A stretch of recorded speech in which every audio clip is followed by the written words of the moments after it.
দুই ক্রিকেটার। জল্পনা সত্যি করে ভারতীয় দলের টেস্ট অধিনায়ক নির্বাচিত হলেন শুভমান গিল। সহ অধিনায়ক করা হয়েছে ঋষভ পান্থকে। অতীতে ভারতের টি-20 দলের হয়ে অধিনায়কত্ব করেছেন শুভমান। চ্যাম্পিয়ন্স ট্রফিতেও রোহিত শর্মার ডেপুটি ছিলেন তিনি।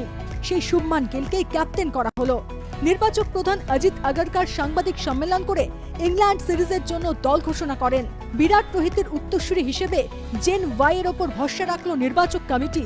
দলে ফিরলেন করুণ নায়ার, সুযোগ পেলেন অর্শদীপ সিং, সাই সুদর্শন।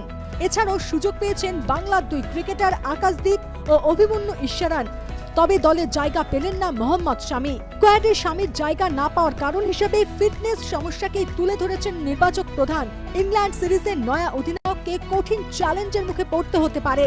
বিদেশের মাটিতে টেস্টে শুভমান গিলের অফ ফর্ম মেন ইন ব্লুর কাছে চিন্তার কারণ।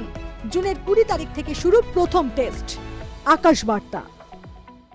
তালিকা থেকে ভুতুড়ে ভোটার বাদ দিতে আজ দিনভর নির্বাচন কমিশনে দফায় দফায় বৈঠক হয়। সব রাজ্যের সিইওদের সঙ্গে বৈঠক করেন মুখ্য নির্বাচন কমিশনার জ্ঞানেশ কুমার।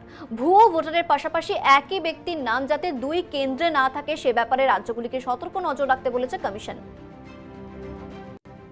স্বপ্নপূরণ হলো রুম্পার। এভারেস্ট জয় করে ফিরলেন রানাঘাটের স্কুল শিক্ষিকা।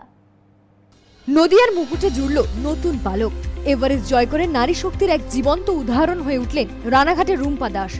বহুদিনের ইচ্ছা ছিল এভারেস্টের শিখরে পৌঁছানো, এবার সেই ইচ্ছা পূরণ হলো রুম্পার।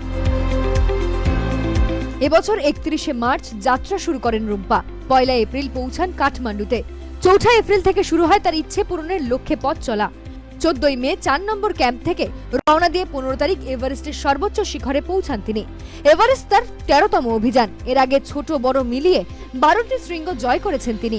পেশায় রুম্পা স্কুল শিক্ষিকা। বাচ্চাদের পড়ানোর পাশাপাশি নিয়মিত শরীর চর্চাও করতেন তিনি। বহুদিনের প্রস্তুতি অদম্য মনোবলকে সঙ্গে করেই এভারেস্ট জয় করে ফিরলেন রানাঘাটের রুম্পা। তবে এভারেস্ট জয় করলেও ফিরতে পারেনি তার সঙ্গী সুব্রত ঘোষ। 25 লক্ষ টাকা দিয়ে বাড়ি বন্ধক রেখে এভারেস্টে গিয়েছিলেন রুম্পা।